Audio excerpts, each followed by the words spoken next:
National education consultants association మరియు Adi Shankara university ఆధ్వర్యంలో the biggest education expo in Nellore 8 Vasanthalu press meet టైంలో ఒక చిన్న ఇష్యూ నడిచింది.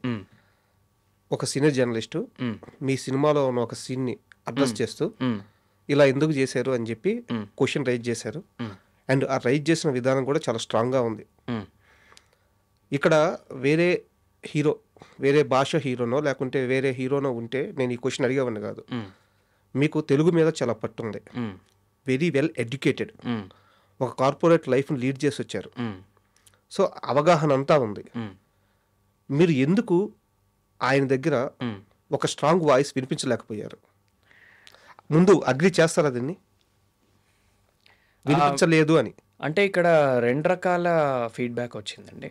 ఓకే, అంటే ఆ ప్రెస్ మీట్ అయ్యాక ఒకటి, మీరు అన్నట్టే నువ్వు తలుచుకుంటే నువ్వు ఆన్సర్ చేసేయగలవు రవి, ఎందుకు చేయలేదు? నువ్వు తలుచుకుంటే ఇంకా కన్విన్సింగ్గానే చెప్పగలవు. మేబీ మీ డైరెక్టర్ ఉంటే బెటరు, బట్ నువ్వు కూడా హ్యాండిల్ చేయగలవు, ఎందుకు చేయలేదు? ఒక క్వశ్చన్, అంటే ఒక feedback like what you said. రెండో రకమైన ఫీడ్బ్యాక్ ఏంటంటే మంచి పని చేసావు, సేఫ్ గేమ్ ఆడి.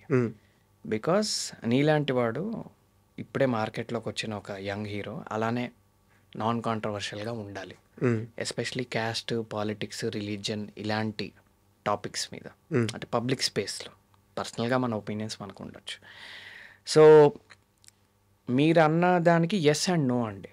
ఓకే, అంటే ఇప్పుడు నాకు 2 రకాల ఫీడ్బ్యాక్లు వచ్చాయి కాబట్టి మేబీ నేను చెప్పాల్సింది, బట్ చెప్పకపోవడం ఏమీ రాంగ్లా నేను ఫీల్ అవ్వను, అంటే ఇన్అప్రాప్రియేట్లా నేను ఫీల్ అవ్వను.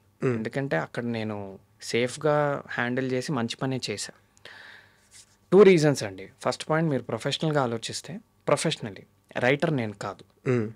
ఓకే, నేను ఆన్సర్ చెప్పగలనా లేదా అనేది is a different question or different topic. రైటరే ఆన్సర్ చెప్పాలి ఎప్పుడు.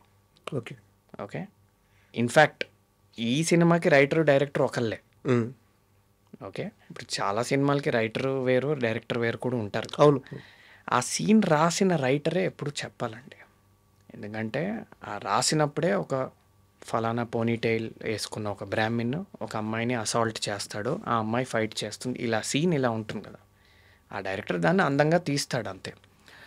సో ఫస్ట్ ఆఫ్ ఆల్ ఏంటంటే అండి, I'm very clear of my professional boundaries. Okay, మీరన్న రీజన్స్ వల్లే, because of my education, because of my corporate background, ఏది మన పని ఏది మన పని కాదు. సెకండ్ పాయింట్ ఏంటంటే అండి, do I agree with Mister Murthy garu? అదే మీరు పేరు తీసుకోలేదు, అందరికీ తెలిసిందే కాబట్టి, do I agree with Mister Murthy garu? Not necessarily అండి, but I understand where he's coming from. నేను ఇది డిప్లొమాటిక్గా చెప్పినా, నేను జనరల్గా అన్ని కోణాలు ఆలోచిస్తా కాబట్టి ఆయన ఎందుకు అలా అడిగారో నాకు అర్థమైంది. బట్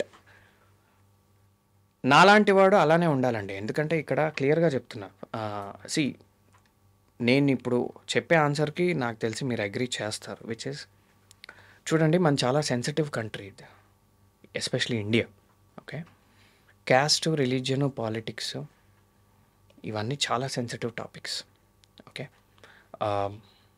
సినిమా వాడికి ప్రతి ప్రేక్షకుడు ఇంపార్టెంట్, నేను నమ్మేది అది. పొలిటీషియన్కి ప్రతి ఓటరు ఇంపార్టెంటే, సినిమా వాడికి ప్రతి ప్రేక్షకుడు ఇంపార్టెంటే. కరెక్ట్. ఓకే, నేను వ్యాపార దృక్పథంలో చెప్తున్నా. ఓకే, ఇప్పుడు నేను ఒక ఆన్సర్ ఇచ్చాను అనుకోండి, ఆ ఆన్సర్ ఇవ్వడం వల్ల ఫలానా వర్గం ప్రేక్షకులు నాతో డిస్కనెక్ట్ అయ్యారనుకోండి, సపోజ్, అది పాసిబిలిటీ ఉందా? మేబీ నాట్, ఎందుకంటే కంటెంట్ లేదు. కరెక్ట్, పాసిబిలిటీ ఉందా అన్న, అంటే అందుకే మేబీ నాట్, మేబీ అదే అండి నేను అనేది. పాసిబిలిటీ ఉంటే అది అవ్వకపోవచ్చు, బట్ 0.5% పాసిబిలిటీ ఉన్నా నేను అందులోకి దూరం. ఇది నా ఐడియాలజీ చెప్తున్నా. ఇప్పుడు మీరు అన్నమాట, నేను రైటర్ని కాదు, so agri. Professionally it's not my job, correct, నేను అగ్రి. అండ్ ఒక్క ఆడియన్ కూడా నేను లాస్ అవ్వకూడదు అన్నారు. అవును, సో దానికి అగ్రి. నా క్వశ్చన్ ఏంటంటే, నేను చెప్తే లూజ్ అవుతాను కాదండి, ఛాన్స్ నేను తీసుకోరు. సో ఈ 2 పాయింట్స్కి నేను అగ్రి. ఇవన్నీ పక్కన పెట్టేసేయండి. మీరు హీరోనా లేకుంటే ఆ ఆడియన్స్ పోతారా లేకపోతే మీ జాబ్ కాదా ఇవన్నీ పక్కన పెట్టేసేయండి. ప్రెస్ మీట్ అయిపోయి బయటికి వెళ్ళిన తర్వాత ఒక మామూలు మనిషిలాగా నేను చెప్పుంటే బాగుండేదే అని మనసులో అనిపించిందా? ఈ బ్యారియర్స్ అన్ని తీసేసేయండి. చెప్పుండాల్సింది కరెక్ట్ సమాధానం. అంటే ఇక్కడ మనం మనం మన ఒపీనియన్ వరకే చెప్పొచ్చండి. ఉమ్, ఓకే. మనం అది ఎందుకంటే ఇండివిజువల్ ఇప్పుడు ఫర్ ఎగ్జాంపుల్ ఆయన అఫెండ్ అయ్యారు. ఓకే. నేను అఫెండ్ అవ్వలేదు. మీరు అఫెండ్ అవ్వలేదు. కొంతమంది అఫెండ్ అయ్యారు. ఉమ్, ఎందుకంటే నేను ఇంటర్నెట్లో కొన్ని కామెంట్స్ చూసా. కొంతమంది అఫెండ్ అయ్యారు. అంటే నేను చెప్పదలుచుకుందంటే ఏంటంటే, ఒక మనిషి అఫెండ్ అవుతే నువ్వు అఫెండ్ అవ్వడం తప్పు అనే అర్హత నాకు లేదండి. ఉమ్. నేను నమ్మే సిద్ధాంతం ఇది. అంటే నేను అనేది మా సైడ్ నుంచి తప్పు లేదు అని చెప్పే వాయిస్. అంటే మా సైడ్ నుంచి నిజంగా తప్పు లేదు కదండి. ఎందుకంటే ఇప్పుడు చాలా ఇన్సిడెంట్స్ ఉన్నాయి. మా డైరెక్టర్ గారే తర్వాత సోషల్ మీడియాలో ఒక స్టేటస్ పెట్టినట్టు నాకు గుర్తు. అండ్ డైరెక్టర్ గారు పెట్టడం అనే కాదండి, మనకి చాలా ఇన్సిడెంట్స్ ఉన్నాయి. మనకి క్యాస్ట్ రిలీజియన్తో సంబంధం లేకుండా విమెన్ మీద అటాక్స్ అనేది తరతరాలుగా జరుగుతూనే ఉన్నాయి. అవును. ఫలానా కమ్యూనిటీ వాళ్ళే చేస్తారు, ఫలానా రిలీజియన్ వాళ్ళే చేస్తారు, ఫలానా వాళ్ళు చేయరు అనేది ఎక్కడా లేదు. సో మేము జనరల్గా ఒక పర్టికులర్ ఇన్సిడెంట్ని మేము చూపించడం జరిగింది. ఒక పర్టికులర్ యూస్ కేస్ అది. ఓకే. అంతేకాని ఒక ఎజెండాతో రాసినట్టయితే because I have journey with Mister Phanindra, I'm 100% sure ఆయన ఒక ఎజెండాతో ఏం రాయలేదు. And everybody knows that. Correct. అది ఎలా ల్యాండ్ అయింది, ఎందుకు అలా ల్యాండ్ అయింది, ఎందుకు కొంతమంది అఫెండ్ అయ్యారు అనేది ఇంకా మన చేతుల్లో లేదండి. ఎందుకంటే some times that happens with cinema. అంటే ఈ టాపిక్ తీసినందుకు సారీ సార్. అయ్యి సారీ ఏం లేదండి, క్లోజ్ చేసేద్దాం. ఎందుకంటే నేను ఇబ్బంది ఏం పడట్లే అండి. మీ మూవీ మొదలు విషయానికి వెళ్తే షార్ట్ ఫిల్మ్ ఇంటర్వ్యూ స్టార్టింగ్ ముందు మనం ఒక మాట మాట్లాడుకుందాం. నేనే అన్నాను, మధురం షార్ట్ ఫిల్మ్ని ఇండస్ట్రీ యాక్సెప్ట్ చేసింది, ఆడియన్స్ యాక్సెప్ట్ చేశారు, మేకర్స్ యాక్సెప్ట్ చేశారు, ఒక్క మనిషి మాత్రమే యాక్సెప్ట్ చేయాలి. నేనేనా? అది మీరే.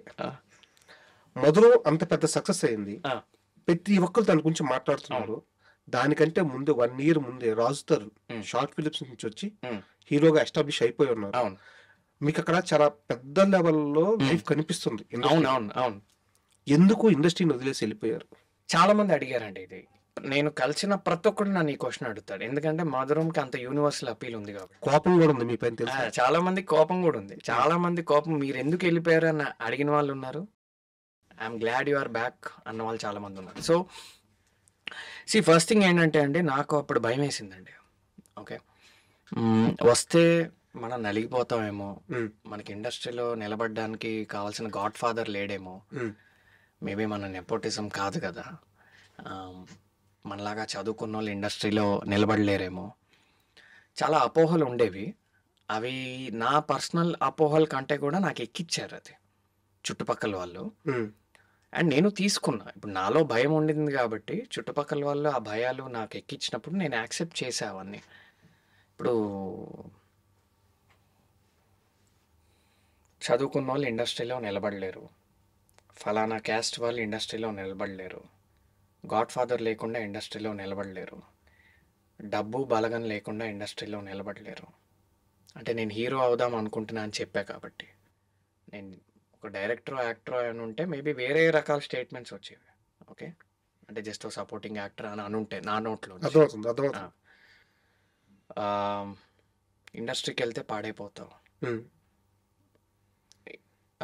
ఇండస్ట్రీ వాళ్ళు మంచి వాళ్ళు కాదు, ఇండస్ట్రీలో ఏదైతే ఒక కేయాస్, ఒక అన్ఆర్గనైజ్డ్ సెక్టర్ అది మెరిటాక్రసీ మీద నడవదు, పర్సనల్ బయాసెస్ మీద నడుస్తుంది. ఓకే, నీకు చాలా బ్యూటిఫుల్ కెరియర్ ఉంది, దాన్ని పాడు చేసుకోకు. ఒకసారి నువ్వు సినిమాల్లోకి వెళ్ళి సక్సెస్ అవ్వకపోతే, సక్సెస్ అయితే okay, 99 success chances 1% for example. Exactly. Success అవ్వకపోతే నువ్వు ఎందుకు పనికి రాకుండా పోతావు, డిప్రెషన్లోకి వెళ్ళిపోతావు, లైఫ్ వేస్ట్ అయిపోతుంది, నీ గోల్డెన్ యూత్ అంతా వేస్ట్ అయిపోతుంది, కోలుకోలేని దెబ్బ తింటావు. చాలామంది సక్సెస్ అయిన వాళ్ళ గురించే మాట్లాడతారు. సక్సెస్ అయిన ప్రతి ఒక్కడికి సక్సెస్ అవ్వని కొన్ని వేల మంది ఉంటారు. ఓకే, ఒకసారి మొహానికి రంగు పూసుకున్నాక,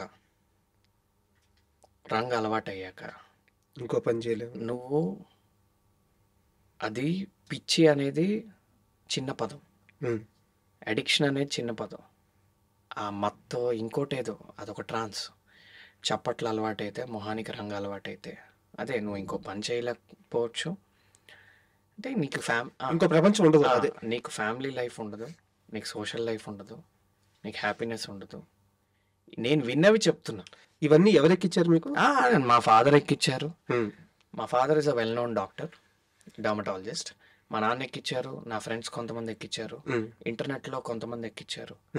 ఇప్పుడు మనకి మీరు కోరా, రెడ్డిట్ ఇలాంటి ఫోరమ్స్లో చూస్తే చాలా ఆర్టికల్స్ ఉంటాయి. Dark side of film industry అని ఆర్టికల్స్ ఉంటాయి, డార్క్ సైడ్ ఆఫ్ బాలీవుడ్ అని ఉంటాయి. చాలామంది ఫెయిల్ అయిన యాక్టర్స్, ఫెయిల్ అయిన డైరెక్టర్స్ అక్కడ పెడతారు. అండ్ రిలేటివ్స్ అవ్వచ్చు. భయపడ్డారా? చాలా భయపడ్డా, అంటే చాలా భయపడ్డా. అస్సలు ఇన్ని విన్నాక నిజమేమో అనుకున్నా. బ్యాక్గ్రౌండ్ లేకుండా వచ్చి సూపర్ స్టార్ అయిన ఒక్కడి పేరు చెప్పరా, లైఫ్ టైం సెటిల్మెంట్ 2014లో అయితే ఉన్నారు కదా కళ్ళు ఎగ్జాంపుల్గా. Only mister Raviteja. చిరంజీవి గారు అది 1980s కదా, ఆయన సక్సెస్ అయ్యారు కదా. అవును. సో నీకేంటి ఎవ్రీ 30 years ఒకడు, ఆ ఒక్కడిని నేను కాలేనేమో అని చెప్పి భయపడి ఇప్పుడు ఎవ్రీ 30 years ఒకటి నేనట్లే అండి. ఇప్పుడు సేమ్ ఇప్పుడు మీరు మా ఫాదరు, నేను రవి. మా ఫాదర్ ఇదే ఒక్కడిని చూపిరా లైఫ్ టైం సెటిల్మెంట్, నేను ఆలోచిస్తా అన్నాడు. సేమ్ మీలానే అమాయకంగా నేను అదేంటి చిరంజీవి ఉన్నాడు కదా అన్న, అదే మిస్టర్ చిరంజీవి. ఇప్పుడు నేను యాక్టర్ కదా, గౌరవంగా రెఫర్ చేయాలి, because is a big shot. Chiranjeevi ఏ జమానాలో ఉన్నావు నువ్వు? 1978లో వచ్చాడు చిరంజీవి, ఈ 2014. తర్వాత ఈ 36 yearsలో రవితేజ నా నోట్లోంచి. రవితేజ ఎప్పటి నుంచి ఉన్నాడు తెలుసా? రవితేజ ఎర్లీ 90s నుంచి స్ట్రగుల్ అయ్యి ఒక 10 ఏళ్ళకి అయ్యాడు. అంటే నువ్వు అనేది ఏంటి నాతో? మా నాన్న, ఇది మా నాన్న డైలాగ్, అనేది ఏంటంటూ 20 ఏళ్ళకి ఒకడు వచ్చి అవుతాడు కాబట్టి ఆ ఒకడు నువ్వు అవుతా అంటున్నావా? నీ మైండ్ పనిచేస్తుందా? నువ్వు చదువుకున్నావు కదా, అంటే చదువుకున్నాడు లాజికల్ థింకింగ్ చేస్తాడు కదా, రేషనాలిటీ అని ఒకటి ఉంటుంది కదా, ఓకే, ఇన్ఫార్మ్డ్ డెసిషన్ మేకింగ్ అంటారు కదా. నీకు అర్థమవుతుంది నువ్వు ఏం మాట్లాడుతున్నావు? 20 ఏళ్ళకు ఒకడు అవుతాడు అట్లా, నువ్వు అన్న స్టార్, నువ్వు ఎలా అవుతావు? నువ్వే చెప్పు అన్నట్టు. నేనైతే నేను సపోర్ట్ చేయలేను. ఫర్ ఎగ్జాంపుల్, అంటే నేను ప్రిడామినెంట్గా మా డాడ్ ఎగ్జాంపుల్ చెప్తున్నా. మా డాడ్ని నేను విలన్లా చూపించలే, ఓకే, లేదు వాళ్ళ భయం వాళ్ళది. సో ఇప్పుడు ఏమవుతుందండి అంటే ఇప్పుడు ఇది అవును కరెక్టే కదా ఆయన చెప్పింది. And don't forget to subscribe to iDream. And for more videos, please subscribe to iDream. Please subscribe to iDream. Please subscribe iDream. And please subscribe to iDream. For more videos, subscribe to iDream. please like, share and subscribe to the channel. Congratulations, iDream. Subscribe to iDream. Subscribe to iDream. So subscribe to iDream Media. iDream ki iDream team andarki huge congratulations. Please subscribe iDream Media. Please subscribe to iDream. Subscribe iDream. Please subscribe to iDream. iDream అంటే నా కళల channel subscribe చేసుకున్న నోరు తిరుగుతలేదు, మీరైతే గంట గుర్తు కొట్టండి. For more such videos, please subscribe to iDream. Subscribe to iDream. Please subscribe to iDream. Please subscribe iDream Media. Please do subscribe to iDream. Please subscribe to iDream Media. For best entertainment and information, please subscribe iDream.